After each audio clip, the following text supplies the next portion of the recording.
Thank you for coming back to the second day of treasure chests or tools. This is a great turnout for the morning. I'm sorry about the 10:45 regiment, but it's going to be a long day, so bear with us. I hope it will be satisfactory for all of us by the end of the day. I thought we had a strong day yesterday, especially starting with Zdenka's elaborate construction of the idea of a critical museum, and while being at the same time the National Museum of Slovenia that refuses to reconcile or reconciliate with the powers that be. And then we had Vassan's story of the evolution of Mathaf, of a private enterprise of Sheikh Hassan, into a public purpose, into a public utility. Especially in the context of what was, until very recently, a vastly understudied field of modern and contemporary art of the Arab world and the Middle East. And Haracim Büşyan's story of using the collective space as an opening up of the collections or private collections to critical review was quite an interesting idea and concept. And then we had Levent Çalıkoğlu's discussion of the early years of Istanbul modern and the tasks of dealing with a collection that was neither chronologically nor other ways, it was kind of less than inadequate when they began. The local context is kind of critical here. That's part of the reason why we're doing this. It's more ways than one. Our local context is still suspended, basically, between a kind of a hunter-gatherer mode and the construction of critical narratives, between the collection of seemingly autonomous objects and how they performed historically and what they continue to say to us now, and the place of modern and contemporary art in a more international discourse of the 20th century. And Istanbul was until very recently the dark center, the dark heart of what was an empire. The empire is perhaps better remembered, but not by the center, by what's around it, which is an interesting context because the story of the 20th century have been pretty much a story of amnesia, story built in the context of a nation building process, the construction of an artistic culture from scratch because the rest of it was raised down. And then the isolation of the years between the two wars that was followed later on by coup d'etats that had an enormous effect on the history of writing about modern and contemporary art here, but also the very artistic practice itself.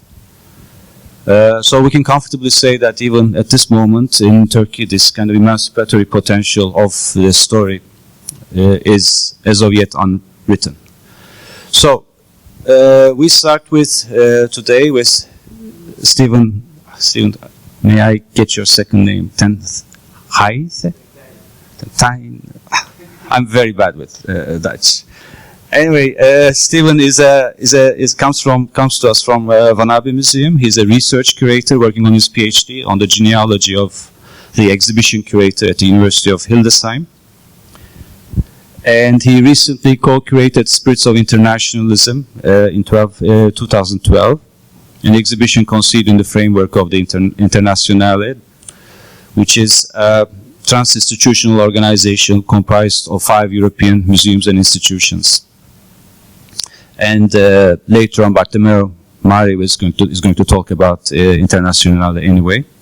And Stephen was also a part of the team that organized play at Van Abbe Museum 2009 and 2011. And in addition, he's the coordinator of the Autonomy Project and has published numerous articles and reviews about which is exhibiting the new art Opplöse Schröven and When Attitudes Become Form, 2 projects that took place in 1969. Thank you, Stephen.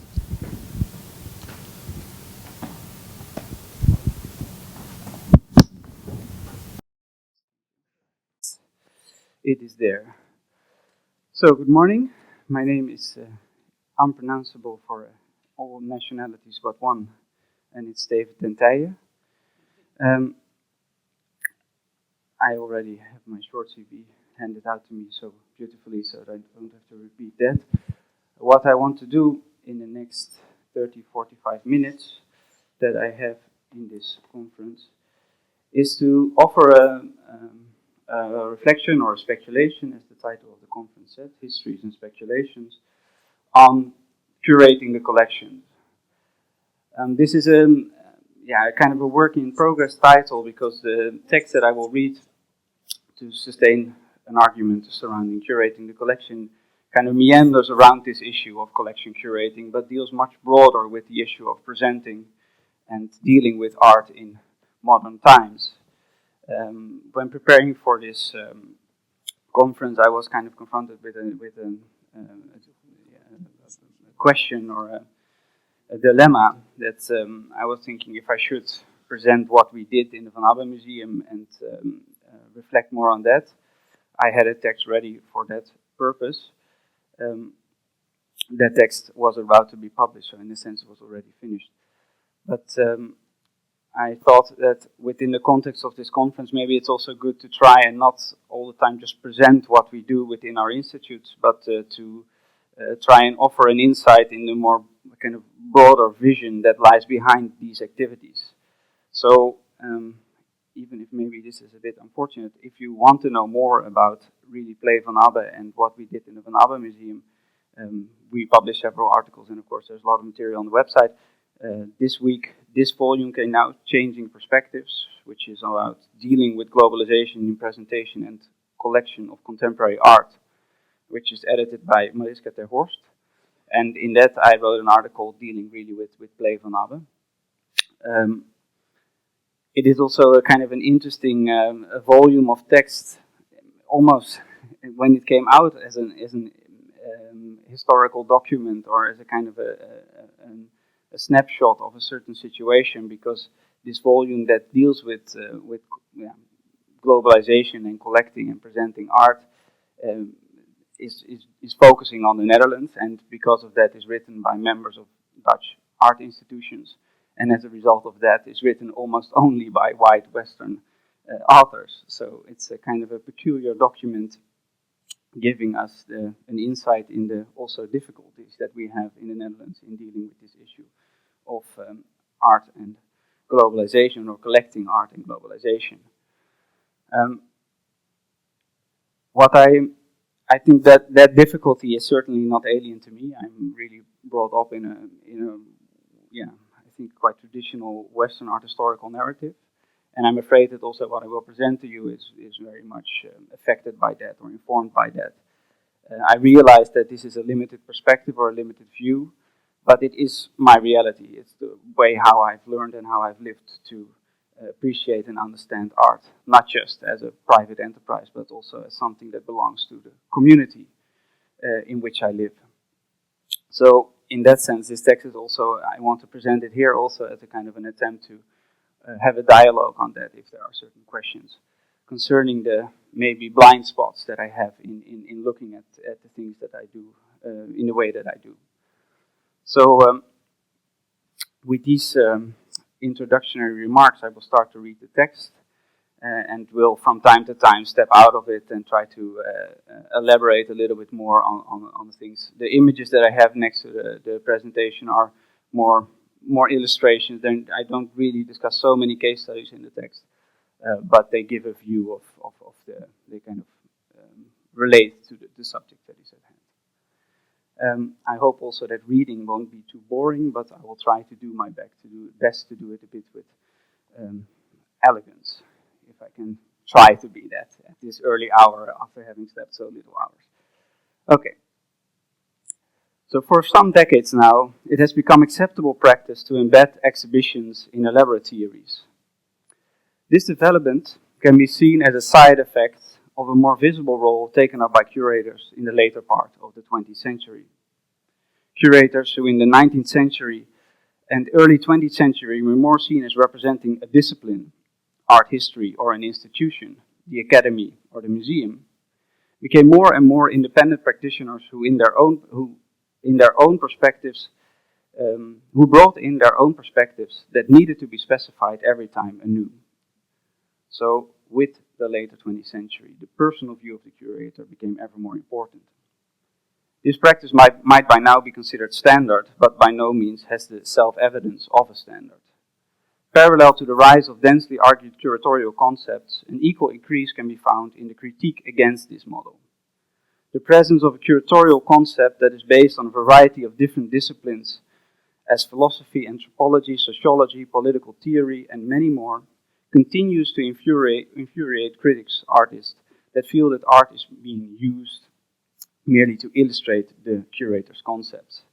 And of course, the very famous first moment in which this discussion became really public was at Documenta 5 in 1972, that was curated by this famous curator, Harold Zeeman, here in dialogue with his artist about his densely argued curatorial concept in the Documenta.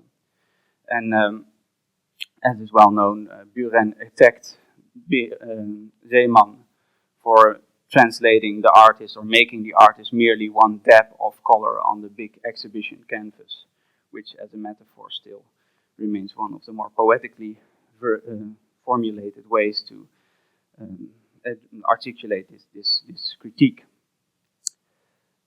And what was also interesting to still remark is that despite maybe their disagreement, even it's not really clear if it was a disagreement, but more an awareness of the situation, Zeeman was cordial enough to allow Buren to make this critique not just in the sideline of the exhibition, but have it published in the catalog as a statement by the artist. So here you see the catalog page in which Buren makes his metaphor.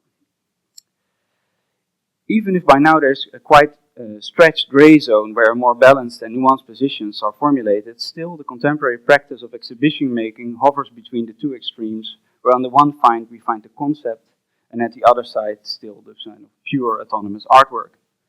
This might seem as a horribly old-fashioned division, but in its banality it's one of the few constants that appears to return again and again in the debate on curating.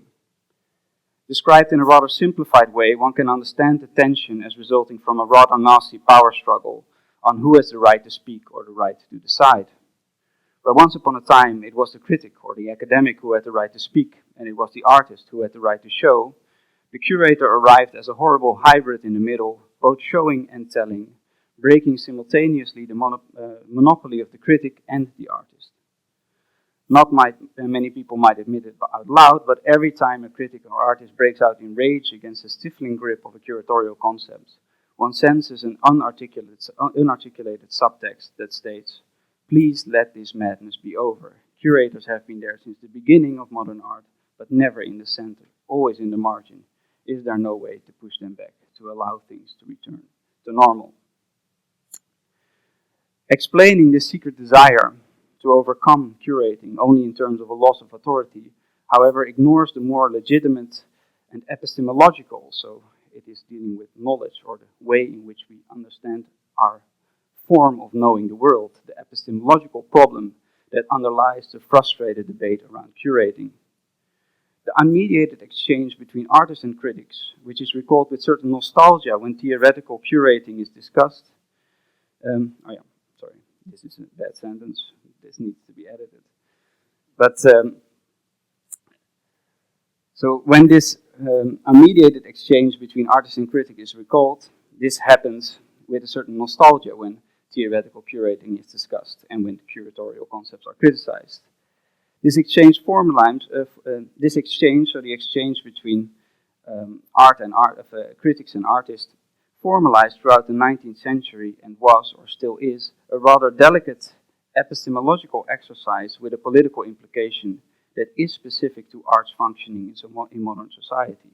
So in a way, what I want to try to get at is that underneath what maybe in contemporary debates on curating might seem to be always a discussion about power and about who has the right to do what, it also has a relationship to what kind of way, to the particular functioning of art within a certain society that has installed people into certain roles. And it's not only that they feel their power is lost, but also that they feel that they cannot really perform their role properly anymore. Even if critics and artists are not required to formulate the nature of this exercise in philosophical terms, so not everybody has to be a philosopher to play the game, they nevertheless are deeply informed by it and intuitively sense when something or someone interferes in this relationship. And curating, unfortunately, always interferes, for in a sense it is the job of the curator to interfere.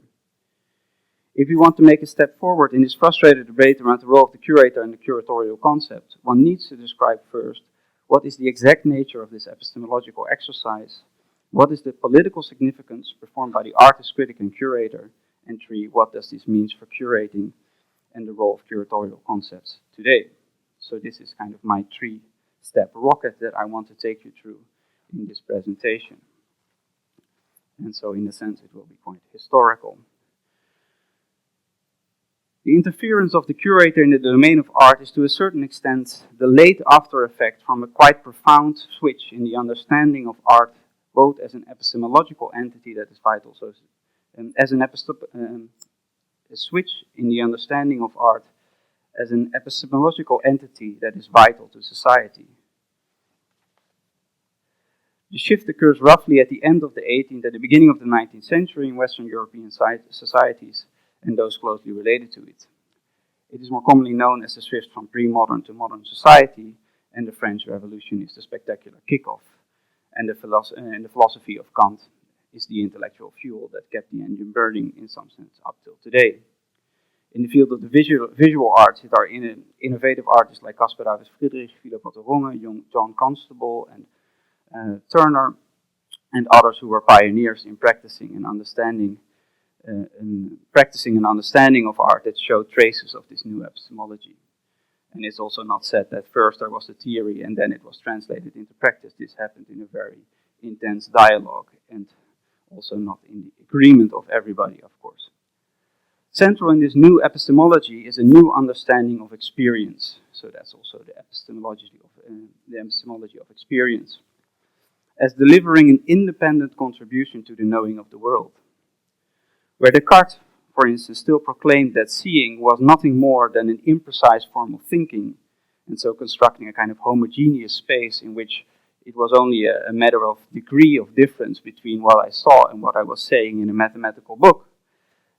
Artists like Friedrich believed that experience disclosed a segment of the world that was different from the knowledge obtained through rational reasoning, and which was equally important.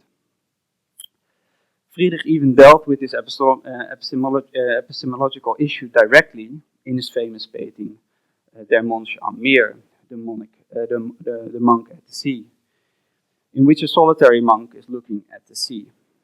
This painting has a curious construction that, through its composition, it directs the gaze of the viewer not into the sea, but to the side and in the end even outside of the painting, leaving the viewer empty-handed. So, there it is. There you can go try to get into the sea, but you will never get there. The disappointment was noted by some contemporaries after seeing the paintings. I mean, there was a very famous review of this painting saying that it was beautifully painted, but that in the end it was a failure because what these romantic poets wanted was to go into the sea and experience the immense vastness of the lake and of the infinite distance of the horizon and all those sublime categories which had been theorized by Kant and others. But as I just described, if you go into the painting in a traditional way, I don't know, do I have a cue? Because of the inverted parabole or hyperbole, how do you call that? Your gaze is kind of flying to the side of the painting, and in that sense, emphasizing the painterliness of the painting and frustrating everyone who thought, I'm going to have a day off in paradise with this thing. Friedrich responded by stating that he denied the monk and his virtual double, the viewer, because this is also the first painting where Caspar David Friedrich invented this famous figure, the Rückenfigur, the figure that you look on the back. So he denied his monk and the viewer the pleasure of the sea, for they did not experience the sea in the proper way, but tried to think it. The monk is clearly thinking. I mean, this is difficult to see in this slide here right now, but the monk is standing like this in the traditional pose of melancholia and contemplation. standing erect, resting his face on his hand, and as such not using the right faculty, to use it in a Kantian vocabulary, to break open the mystery of the sea. In the understanding of Friedrich, echoed in different ways by other modern paintings, the subjective experience of the artist in its primordial form, so what we see without it being translated into concept yet. So relieved of its rational intellect and tradition forms the basis for any legitimate work of art. Only there lies the hidden and precise experiential knowledge that can only be transferred further if it is treated carefully and independent. This newly charged concept of experience can be found as meandering to early romantic thinking, and can also be identified as a source for a whole new form of image that started to dominate the visual world up till today, the photograph. As Peter Galassi, a former curator of the photography department of the Museum of Modern Art in New York, has argued in an interesting catalogue essay, the beginning of the photographic image is not to be found in the technological innovation, but also in a new sensitivity towards the fleeting moment as a subject for a complete work in the plein air oil sketch that was popular in the early 19th century. So right before, this is another thing, maybe I'll talk about that in a moment, but so before Niepce made his famous discovery trying to fix light on a metal plate, already there were artists just as Caspar Friedrich who were thinking an image is not only a constructed thing in the studio, but it's in a way happening to us all the time, and what we need to do is capture those moments. Somebody like Goethe was also interested in this, trying to convince, for instance, Caspar Friedrich to make sketches of clouds, which Friedrich then did not do, because he was kind of, well, this is a difficult story. He was not really into it, but he was into it, sort of like that. And so briefly, before you get these kind of images, you had a real particular genre of an oil sketch, a plein air oil sketch that also disappeared when then later Impressionism hit the scene, and when also the photograph itself really became a possibility. Here you see a photograph from the Pencil of Nature from William Henry Fox Talbot, who was the first one to be able to fix photographic images on paper. This new sensitivity that started to consider direct observations from nature as a proper subject for art appears completely in sync with this new epistemological domain located in the world of experience that Friedrich delineated in his comment on his painting. In this new sensitivity, the fleeting moment of experience was considered important precisely due to its ephemeral quality and its infinite detail that was now the mysterious reservoir to one part of ourselves that had to be treated independently. Knowing the world occurred on the basis of the exchange between the rational mind and the senses, and only by developing the specific qualities of both faculties could one arrive at a balanced and full subject. I mean, this really became the basis of the notion of subject, but this will come later in the text. Why I had this image in the presentation is because Friedrich himself uses a logic that is specific to the photographic image, even if he's not so far that he wants to make photographic images. In that, for instance, as a German art historian has shown with his paintings of mountain landscapes, that one cannot travel through them as you could travel through a traditional landscape, because you don't have a road leading from the beginning of the space to the other one. And so you cannot really get over these abysses of the ravines. And so what you need to do is, in a way, stand in front of the image as a material, physical subject, and with your own eyes, so the eyes that are outside of the canvas, go from one to the other. And this kind of recognition that in the end the image is not constructed in the mind and in the imagined box in which you could make a three-dimensional painting, but that it's made in the physical, the material mechanism of the embodied spectator. It's almost minimal art.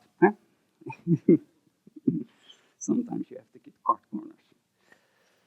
Okay, so there we go to part two, the politics of this experience. So why is this not just a kind of a bit nostalgic return to the modern image technology, the modern theory of the art image, but does this also has to do with this change in society? So the epistemological shift has been the subject, this epistemological shift that occurred from the to the 19th century, has been the subject of many studies, of which one of the most monumental still remains Foucault's The Order of Things. More in art history proper, it has been analyzed by various studies by Jonathan Crary, like, for instance, Techniques of the Observer. The political dimension to the shift can be found in a comprehensive articulation in the discussion of the relationship between art and politics, articulated by Jacques Rancière in his text, The Aesthetic as Politics. In this text, he sets out to explain the modern relationship between art and society by returning to Aristotle's description of man as a political animal on the basis of his ability to speak, which, and this is a quote of Aristotle, quoted by Rancière in his text, so the ability to speak of man as a political animal is a capacity to place the just and the unjust in the common. And so you are able to place, with your words, with your ability to speak, things in a category of what is right and what is wrong. And that category of what is right and what is wrong is the common, because it's not just based on the private biological fabric of your individual being, so it's not just based on the individual life of you as an animal, but it's based on your possibility to imagine that there is a community of animals that all need to share this world, and that they have to share this in a common space, and that this common space needs to be governed in a proper way. Because, and this is the way in which Aristotle then very pointedly summarizes this, because whereas all the animal has is a voice to signal pleasure and pain. Politics in this understanding is the negotiation through speech of what is just and what is unjust. In pre-modern society, as Aristotle's, it was, however, only the elite who had the time to gather at the assembly and engage in this discussion about what is unjust and just. And so in the time of Aristotle, not every human being was a political animal in that sense. In modern times, however, suddenly everybody, the whole demos, was pressing at the gates of the parliament and ready to speak. And here I have one image of that tried to demonstrate I don't know exactly which historical event it is within the French Revolution, but this is the French Revolution. And at that point, you see that within trying to make images, people suddenly had to transform a mass of people into a subject, into an actor, and that happens in various ways. I mean, Jacques-Louis David is a very interesting case.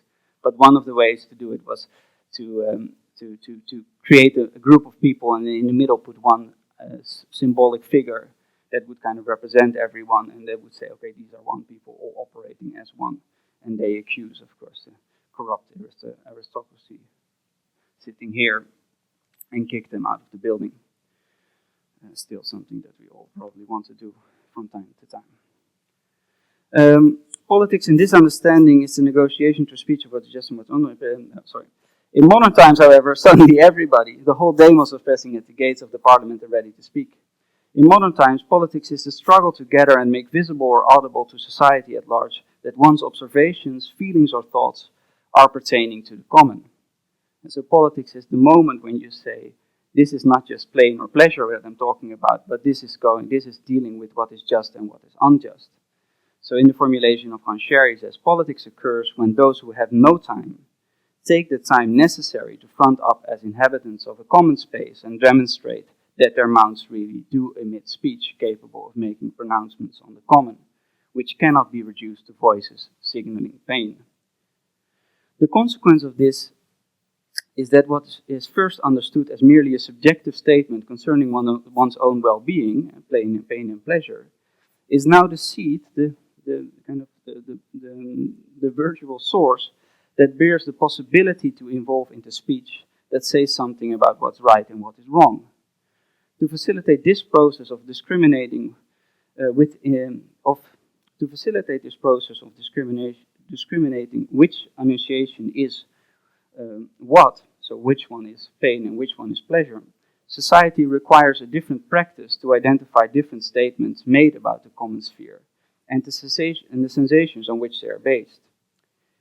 It is this constellation that the emphasis is placed on the subjective experience, or it is in this constellation that the emphasis is placed on the subjective experience by artists like Friedrich, and that it gains a political significance. By making the pure singularity of their own experience the basis for art, the viewer in this work is confronted with something that is radically alien from him or her. To account for this difference, the viewer has to become susceptible to the sense experience that belong to someone else and are meaningful precisely on that specificity. In the words of Rancher, the politics, between inverted commas, of art consist in suspending the normal coordinates of sense experience. Thereby, it is important to note that this radical singularity is not understood as being purely private, but containing a statement about what is general or even universal. Again, taking Friedrich as an example, he believed that through these private observations, he could say something about the absolute, the divine, and about, in a way, society in general. And so it is out of this practice that is installed in a society that suddenly decides to make decisions about how the collective operates, no longer anymore on the basis of traditional hierarchies that are coordinated through bloodlines and a whole different kind of economy of power. That now suddenly you need a mechanism, a practice, in which you can identify within all these subjects that now belong to society, and in which each and every one of them has the potential to have an experience that is not just a private enterprise or a private thing, but is really something that belongs to the general. And you need to be able to, on the one hand, make these articulations, and at the same time, the other ones need to be able to understand it.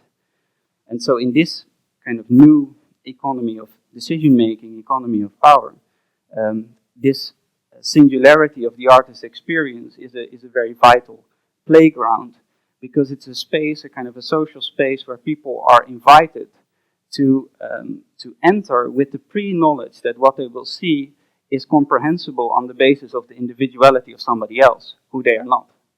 And this is something that is very important as a kind of a tool to have in a society that wants to make decisions through majority vote. Returning finally to the practice of exhibition making, it can be now, this is a really long intro to that, so that's a core topic. It's now understandable how the place where the work is displayed starts to gain a new significance in this regime, and this is the term that Rancher uses a lot. The work that is based on the unique experience and sensibility of an artist is extremely vulnerable for any transformation of its appearance.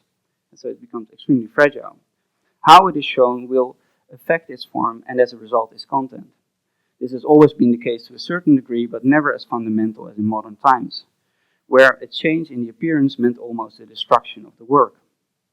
In the 19th century, this problem, especially if it comes to knowing art, so understanding art, was dealt with and through the installation of both an academic discipline that focused on art history, and public institutes that would display art, the museum.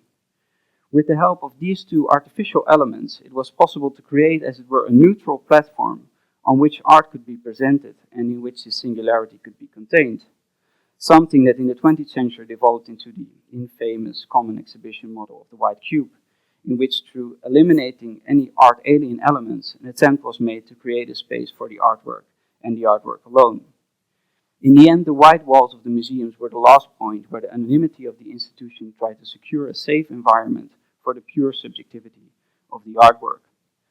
So, what you see throughout the 19th century, in a way, is that artists start to become much more sensitive towards the staging of the work. And this is also already goes back to people like Caspar David Friedrich, who, for instance, presented his first oil painting in a darkened environment on a table with a black cloth, with candlelight, trying to, in a way, complete the experience. He not only had made the painting, he had designed the frame, and he wanted to, in a way, control everything, because within his new kind of sensitivity, he thought, in the world in which we are living here today, what I am doing, everything that affects the senses matters. So I cannot leave everything up to chance. And so this is a sensitivity that grows on and that finds many different expressions. But one of the kind of more like societal ways to deal with it is to not only create an architecture in which this specificity could be contained, but also to create a kind of an intellectual container for it, and also a kind of an intellectual free space in which it could be built. And that maybe could be considered art history. Although I think that in the end, art history itself became part of this mechanism that tries to divide everything up into different compartments within the way things are situated within the social world.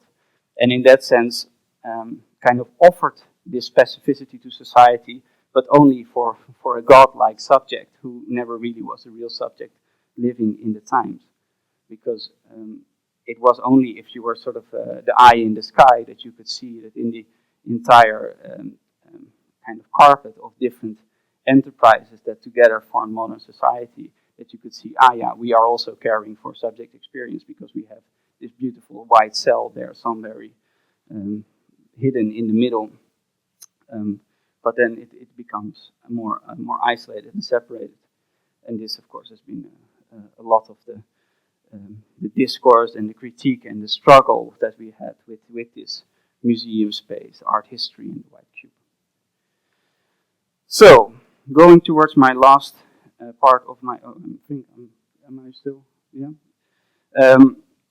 The post-89 experience, trying to end this presentation, coming to today, saying that in the later 20th century, the presumed neutrality of the white walls,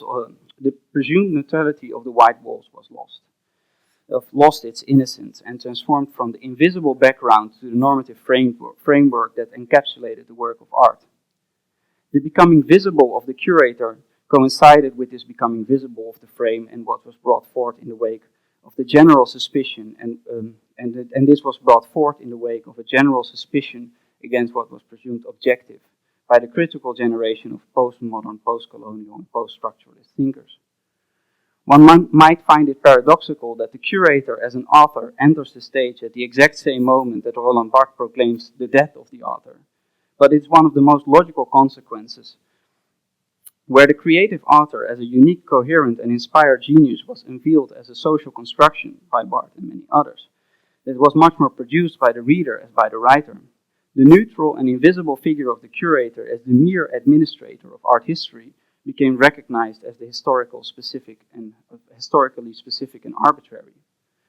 What took place was a grand inversion in which those who had been authors suddenly became constructions, and those things that were neutral systems became charged with the particular idiosyncrasy of authors. This development even gained more momentum after 1989, when the collapse of the Soviet Union inaugurated an implosion of the power relations that had determined the second half of the 20th century. This implosion was first celebrated as the victory of the West over the East, but quickly transformed in a much wider redistribution of power, which has produced today's multipolar, globalized world. For the artist meant that the presumed universal authoritative discourse on art that was systematized in art history and represented in museum collections lost its universality and became localized itself. Where the early generation of critical thinkers still formulated their theories against the aggressive hegemony of a presumed neutral discourse as art history in reference to an almost absolute and abstract other with a very big O, or an almost metaphysical concept of difference.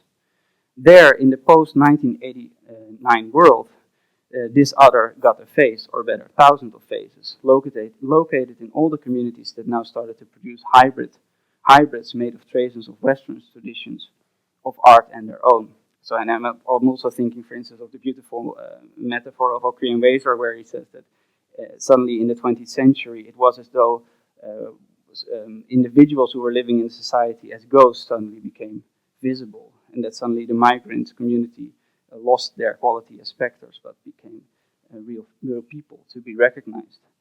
And so this is a quite a dense paragraph, but what I mean is that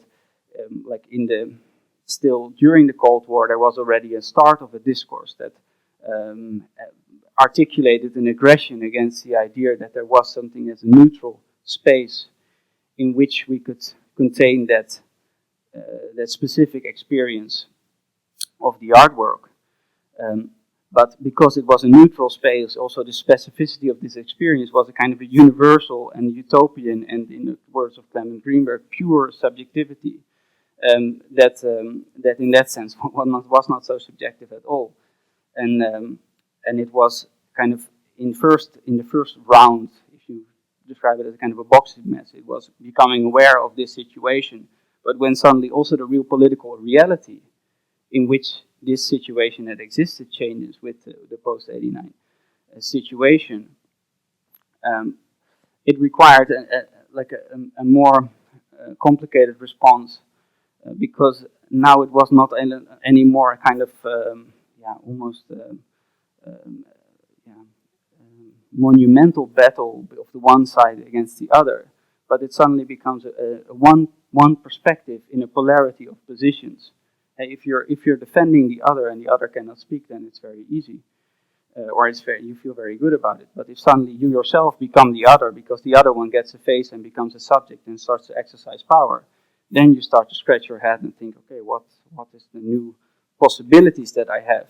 And I, as a Dutch white male subject, am one of the people who is scratching my head a lot in these days, I guess. In the general shift that occurs in the wake of the postmodern critique and then intensified after 1989 poses the question if the epistemological potential of art is still relevant within the globalized world, or does globalization challenge the form of subjectivity that developed in the modern world and the form of art that belonged to it? Of course, the framework of this essay cannot address this question to the full, but what can be noticed is that the subjectivity to which modern art, with its art history and museums, belonged, was not so much belonging to the West as such, but was belonging to a type of society, namely the democratic society.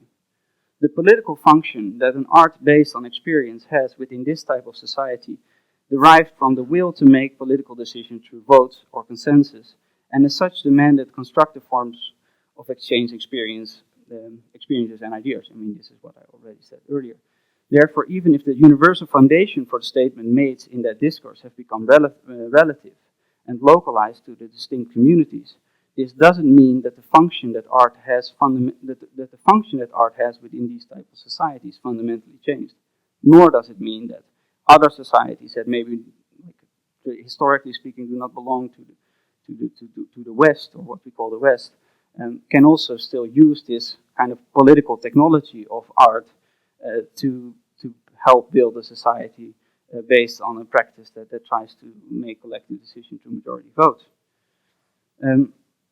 This does pose a new question concerning the role of the curator in this constellation. For the curator can neither return to the more faceless entity of the custodian of art history, nor can the curator be an almost utopian bringer of difference or defender of the other. Curating, in a sense, appears to be drawn in an ugly form of impurity, where there is nowhere a solid basis to be found on which a curator could construct a framework in which the work can appear in its necessary specificity. The continued frustration around the subjective and arbitrary quality of curatorial concepts testify to that. And so the whole debate where I started my essay with is in a way a result of this, or affected by this is better to say. One can wonder more concretely what kind of method can be employed to arrive at a curatorial practice that recognizes in a constructive way its compromised, impure position.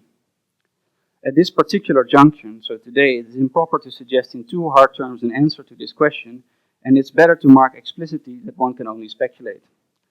However, this precaution stated, what appears to be one of the key developments in the post-89 world is a shift towards a deep relativism, or perhaps one should better name it a shallow relativism, because the whole idea of kind of having a foundation is gone. Now that the quest for purity and the ultimate other have ended, it seems that we are left in a complicated world with many traces in which strings relate to one another, without there being a privileged viewpoint that can function as the basis for everything. One tendency within this situation is to become sensitive for the local, the specific, which is now no longer an aberration of some pure form, but an irreducible reality in which any thinking and exchange can take place. To some extent this is true, however. Locality should not become a new fetish that seeks to simply replace the now vacant spot of the universal or the other. For, returning to Rancher, the common that is addressed by politics then can become xenophobic if it is understood on the basis of an idealized locality. So even if it may sound paradoxical, within this relative world there is a case to be made for a return to more traditional discourses of truth that offer a type of method to deal with the common which is more inclusive than completely embracing relativity. Continuously re-articulating that there is no solid basis for any universal statement, in the end even dissolves the relative basis that does exist to make statements. Surprisingly, perhaps, even someone deeply suspicious to formalize methods of truth-saying as Michel Foucault was aware of this when he responded to a question in the very late, maybe his latest interview, concerning the truth or the role that truth plays within his research. And he said that this was the most complicated topic for him, and that his his books relied heavily on the conventional methods of truth-saying and would not function when invalidated on that level. He added, however, that the purpose of the study was never to say the truth alone, but to offer an experience, which is a curious statement, I think, also considering that Foucault himself was so negative about phenomenology. But he said he wanted to offer an experience of a certain subject that was of contemporary importance to him and to the community in which he lived. So, in a way, I think Foucault, in that sense, and it is well known that Foucault was inspired by Kant, is more, in this sense, a Kantian philosopher that uses thinking also really to address the contemporary situation, and not just as something of an machinic process that takes place. And maybe art history itself became kind of enveloped in this machinic process of modernization or modernity. What this will mean for curating, and I'm really only at the end, so bear with me for one more paragraph. What this will mean for curating, now I forget all my images, of course. I have Magicien Laterre, and I have, maybe we should end with this image. What this will mean for curating is uncertain, but one can imagine that it will include a reappraisal of more traditional exhibition platforms as the museum, where in the 90s the museum transformed more and more into a model that looked close like the Kunsthalle and became a site for ever more spectacular exhibitions. At this point, it seems that the discursive, and between brackets the political, but maybe I shouldn't put it between brackets because this is really what matters, the political possibilities of more traditional forms as collecting and conservation might offer a promising reservoir to draw from. As noted before, using the museum's model and its associated tradition of aesthetics embedded in a particular form of democratic politics will offer different possibilities in regions where the museum tradition is less established. However, speaking for where I live, within the region of the world where the museum model has been the standard for several centuries, coinciding with the modern period, a return, between commas, to this model could be a way in which one could establish again with more legitimacy a common sphere in which a community can not only encounter but truly engage and use art to its structural political benefit, as described by Jacques Rancière. In this manner, one might be able to build a place where one is offered a universal or globalized understanding of art that allows one not only to account for oneself but also for the other as well, while recognizing that this universality is based in a locality and that it will remain to be seen if others will accept it as such. And nor do they have to, neither do you. Okay, thank you very much.